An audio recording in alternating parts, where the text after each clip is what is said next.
Cerita diawali dengan memperlihatkan sebuah ledakan bom yang terjadi di pusat kota. Bersamaan dengan itu di tempat lain, unit kepolisian 71 yang terdiri dari 5 orang sedang melakukan pengejaran terhadap mobil ugal-ugalan yang mereka duga dikendarai oleh seorang yang sedang mabuk.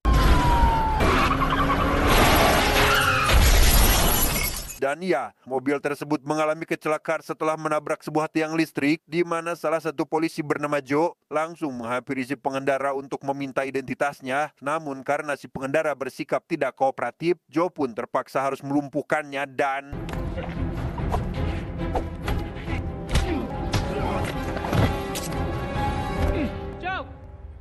entah apa yang terjadi selanjutnya, unit kepolisian 71 tiba-tiba dilaporkan menghilang bersamaan dengan senjata dan mobil dinas yang mereka gunakan. Kejadian ini membuat kepolisian pusat segera mengadakan rapat darurat untuk membentuk tim yang menangani kasus bom, sekaligus kasus hilangnya unit tersebut. Dan kisah akan berfokus pada seorang wakil komisaris polisi bagian manajemen bernama Sean. Saat ini ia bersama departemen lain sedang melakukan rapat terkait hilangnya unit 71 yang karena kasus tersebut adalah tanggung jawab departemen Sean. Tentu saja ia menjadi sorotan departemen lain, apalagi dari anggota bagian operasi bernama Lee yang menyalahkan kegagalan Sean dalam kasus ini.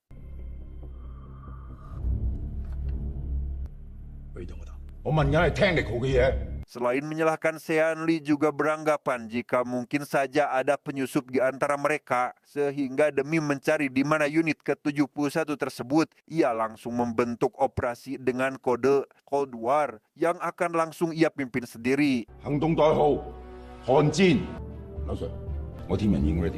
Meski GPS mobil dinas telah diblokir, anak buah Sean di bagian keamanan memberitahu bahwa pakaian semua petugas memiliki teknologi yang dapat dilacak. Meski jaringan sudah terputus, yang setelah berhasil dilacak, mereka pun langsung berangkat saat itu juga.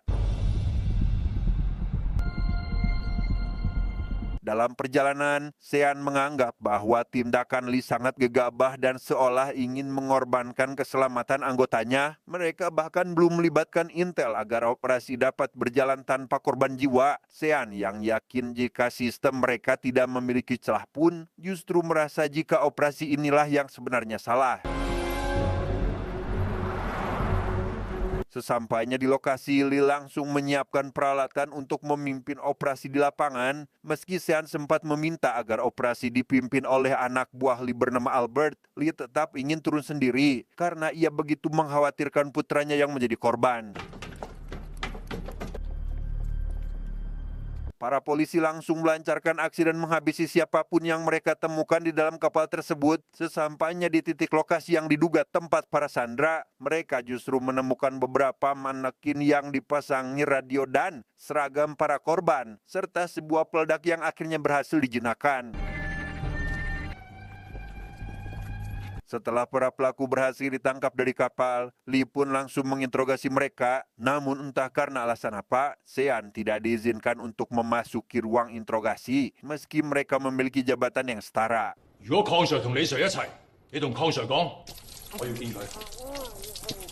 Karena menaruh curiga, Sean menemui sekretaris komisaris, kita sebut saja Bapak Sekretaris, untuk memberitahu jika tindakan Lee dalam menyelesaikan kasus terlihat aneh dan seolah terburu-buru. Ia khawatir jika Lee melakukan kerjasama dengan putranya bernama Joe yang menjadi korban pembajakan unit 71, sehingga Sean meminta salinan laporan perilaku Lee selama rapat Dewan Eksekutif agar Sean bisa menyelidiki latar belakangnya. Bersamaan dengan itu, Departemen Sean kedatangan paket misterius yang ternyata berisi sebuah ponsel dan sebuah kartu memori. Setelah isi memorinya dibuka, mereka mendapati video Joe sedang ditawan oleh para pembajak yang meminta tebusan uang senilai dengan asuransi kelima anggota polisi, seluruh senjata, dan satu mobil dinas. Namun dalam rekaman itu, Joe meminta agar para polisi mengabaikan video ini.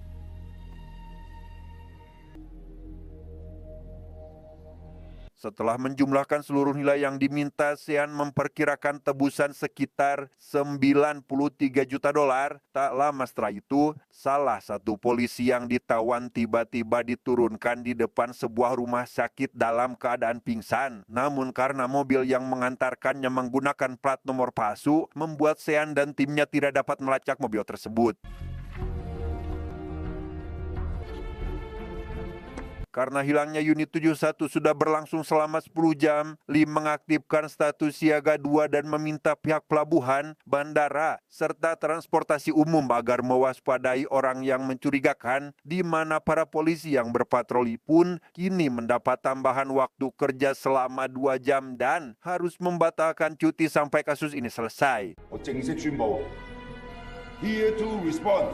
Keputusan Lee diambil tanpa berkonsultasi dengan Sean selaku bagian manajemen. Hal itu sengaja dilakukan agar dapat mengerahkan pasukan lebih leluasa. Sean yang ingin setiap langkah diambil dengan strategi pun berniat mengeluarkan Lee dari penanganan kasus dengan alasan kesehatan karena Lee dianggap sudah tua. Dan agar mereka memiliki dukungan lebih, Sean meminta Albert agar bergabung di pihaknya.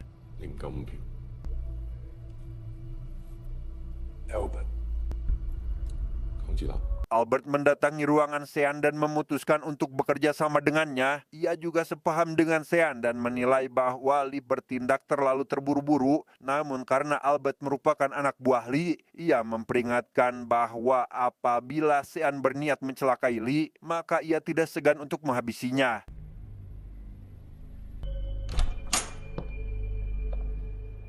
Bukan hanya itu, Lee juga terlibat cekcok dengan divisi pemberitaan publik yang dianggap jika Lee memanfaatkan kekuasaannya dan merasa paling benar. Lee meminta seluruh tindakannya ditutup, namun pihak berita menganggap masyarakat berhak tahu dengan masalah yang sedang terjadi, yang mana perdebatan tersebut membuat seluruh staf di kantor terkejut dengan kegaduhan yang mereka buat.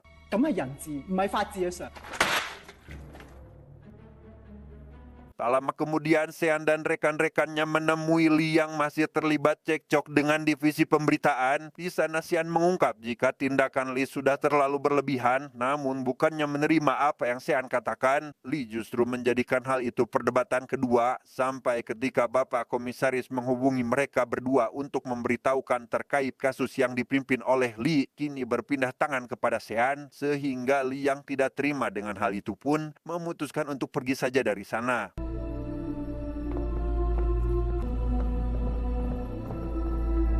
Pergantian kepemimpinan itu langsung Albert umumkan kepada seluruh timnya, dan setelah Sean diberi kesempatan untuk berbicara, ia langsung menugaskan timnya untuk mencabut semua status darurat yang sudah ditetapkan, bukan tanpa alasan. Jika kasus ini sampai menghebohkan jagat maya, maka besar kemungkinan para pembajak akan tahu dengan apa yang saat ini timnya rencanakan.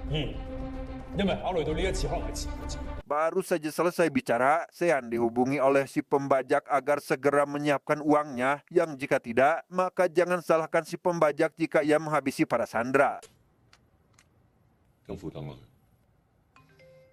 Selesai dengan si pembajak, Sean akhirnya mendapat dokumen latar belakang Lee dari Bapak Sekretaris. Ia lekas membaca isi semua dokumen tersebut dengan pintu tertutup. Sean tampak begitu terkejut saat membaca dokumen tersebut. Lantas, apa isi di dalamnya? Entahlah. Vincent kembali ke kantor sambil membawa uang tebusan dari bank. Namun setelah pembajak tersebut menghubungi Sean kembali, ia mengatakan jika kalkulasi Sean salah karena si pembajak itu menginginkan hanya 33 juta saja. Dengan waktu 30 menit, ia meminta Sean agar datang sendiri ke jalan yang ia beritahukan karena saat ini si pembajak sedang menunggunya di tempat itu. Setelah sisa uang dikembalikan ke bank, saat ini Sean sedang mempersiapkan diri dengan memakai rompi anti peluru, senjata, GPS, dan lain-lain, di mana Vincent memberitahu jika ada 3 tim intel untuk membantu Sean selama ada di sana, sehingga ia tidak perlu khawatir saat bertransaksi dengan si pembajak.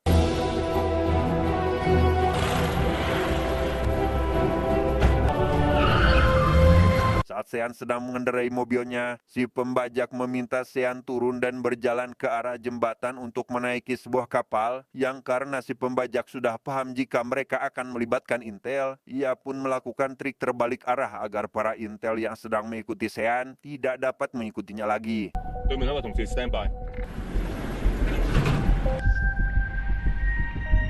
Turun dari kapal, si pembajak meminta Sean menaiki taksi yang tersedia dan untuk memastikan taksi yang dinaikinya aman, ia mengirimkan nama beserta plat nomor taksi kepada anak buahnya yang setelah diperiksa, taksi tersebut pun dipastikan aman dan tak bermasalah.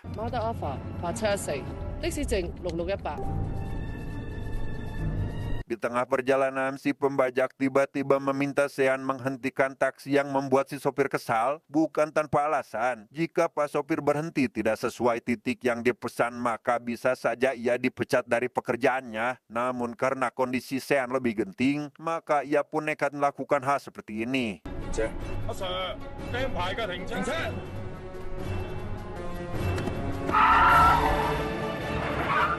Tepat ketika Sean akan melompat, Pak sopir itu pun berhenti sehingga Sean bisa turun dengan aman. Yang baru saja turun, pembajak itu malah meminta agar Sean melemparkan uang yang dibawanya dan tiba-tiba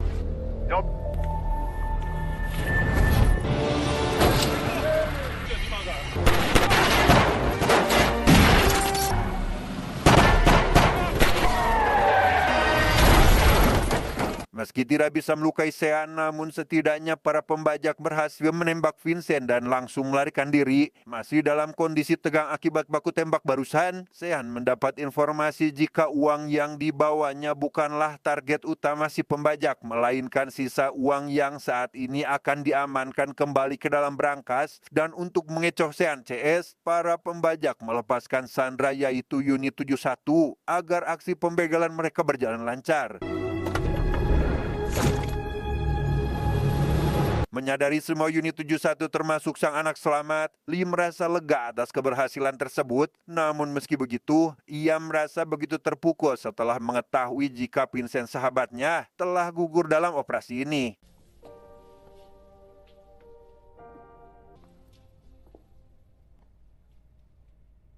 1 minggu kemudian, seorang kepala investigasi KPK bernama Billy menerima dokumen rahasia dari seorang informan tentang keluhan terhadap Sean karena diduga menerima suap atas kasus Cold War yang ditanganinya, sehingga Sean yang sudah dicap sebagai pelaku pun langsung dipanggil untuk diinterogasi.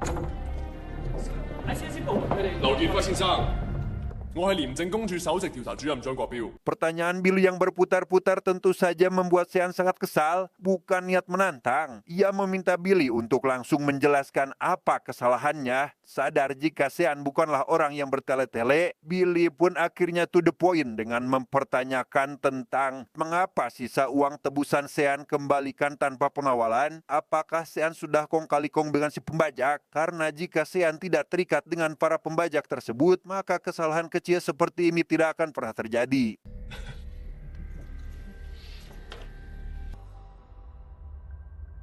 Tanpa menjawab pertanyaan Billy, Sean meminta bukti jika memang ia terbukti bersalah, yang jika tidak, maka Sean meminta pengacara untuk menyelesaikan masalah ini.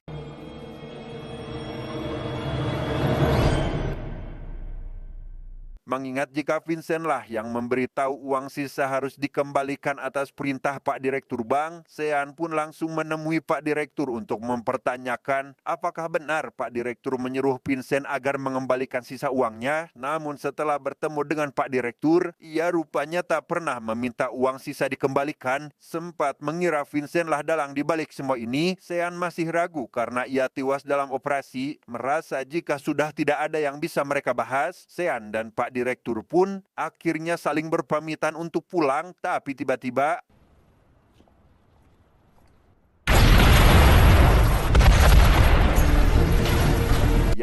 mobil milik Pak Direktur meledak dan menewaskannya tepat di depan mata Sean sendiri. Kejadian tersebut tentu membuat Sean terkejut dan semakin yakin jika dalang dibalik semua ini adalah seseorang yang sangat memahami hukum.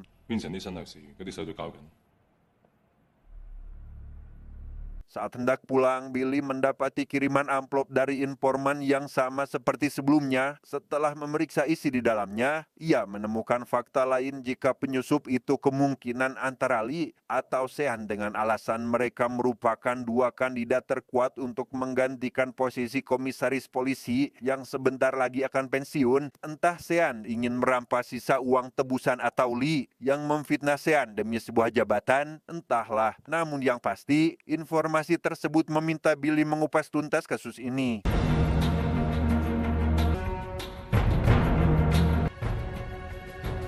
Dengan informasi barusan, Billy akhirnya memanggil Lee ke kantor KPK untuk menginterogasinya. Namun sebelum interogasi dimulai, Billy menjelaskan bahwa penyusup dalam kasus ini tidak akan pernah terungkap karena orang-orang yang terlibat langsung, yaitu Direktur Bank dan Vincent telah tiada. Kemudian ia menyinggung kasus lama pada tahun 95 terkait operasi penyamaran yang pernah dilakukan terkait ia yang berhasil memecah belah sebuah geng triad dan bisa saja ia melakukan penyamaran yang kedua demi memecah belah kepolisian dengan harapan bisa menduduki jabatan komisaris.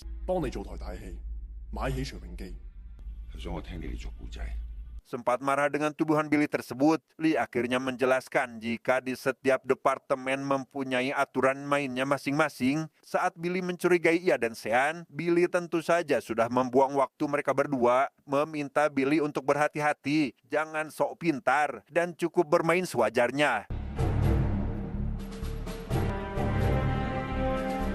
Sepulang dari kantor KPK, Lee diminta Sean untuk menemuinya. Di sana Sean menyerahkan laporan dari lab atas bahan peledak yang digunakan untuk pengoboman mobil direktur. Sean beranggapan pelaku memanfaatkan kematian Vincent dan direktur berangkas sebagai kambing hitam dan yakin jika dalang di balik kasus ini adalah orang dalam dan rupanya informan yang meminta KPK untuk mencari siapa dalang di balik kasus ini adalah Sean itu sendiri.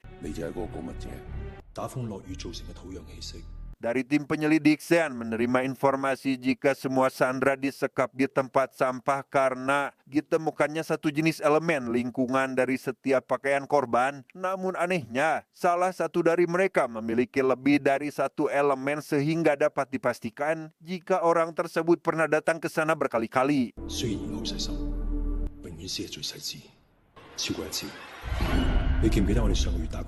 Disinilah terungkap sebuah fakta bahwa penyusup tersebut ternyata adalah Joe, anak dari Lee sebagai DCP di bidang operasional. Entah apa alasan Joe melakukan hal tersebut, namun yang pasti Sean meminta agar Lee bersikap kooperatif meski ia harus menangkap anaknya sendiri.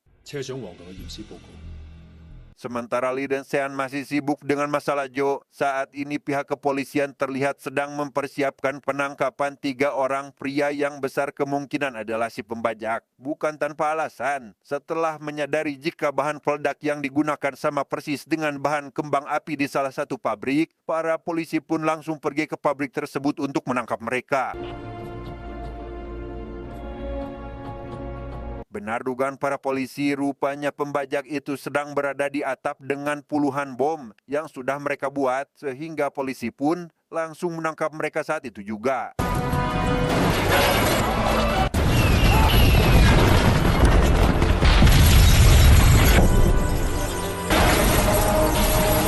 Selesai dengan para pembajak, terlihat Lee sudah berada di rumah menunggu anaknya datang. Setibanya Joe di rumah, Lee pun langsung memberikan sebuah amplop coklat berisi surat dari Sean untuk langsung ia baca. Sadar jika kejahatannya sudah terbongkar, Joe pun menjelaskan bahwa apa yang ia lakukan yaitu menjebak Sean adalah demi agar sang ayah bisa menjabat sebagai komisaris, meminta sang ayah untuk melanjutkan rencana ini, karena jika tidak, maka semua yang sudah ia lakukan akan sia-sia. Sebagai seorang polisi jujur, tentu saja Lee menolak dan tetap akan menempuh jalan kebenaran. Sempat meminta agar Joe mau menyerahkan diri namun ditolak. Lee pun akhirnya menyuruh sang anak untuk menghabisinya saja. Yang ketika Joe akan menembaknya, tiba-tiba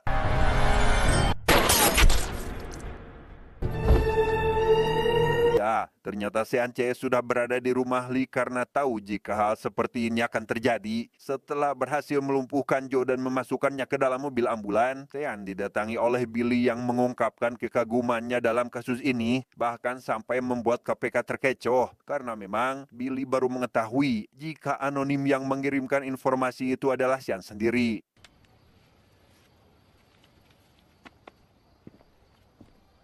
Singkat cerita, Lee yang merasa malu dengan tindakan sang anak pun memutuskan untuk pensiun dari kepolisian, disusul oleh Pak Komisaris Polisi yang juga mengajukan pensiun. Sehingga atas integritas dan kecerdasannya, Sean akhirnya diangkat menjadi Komisaris Polisi yang baru. Setelah semuanya selesai, kita akan diperlihatkan dengan Sean yang tiba-tiba menerima panggilan dari seseorang yang tak dikenal. Entah siapa orang tersebut, ia tampaknya mengetahui latar belakang kehidupan Sean termasuk keluarganya, di mana ia meminta agar segera membebaskan Joe, yang jika tidak, maka sesuatu yang buruk akan menimpa keluarganya.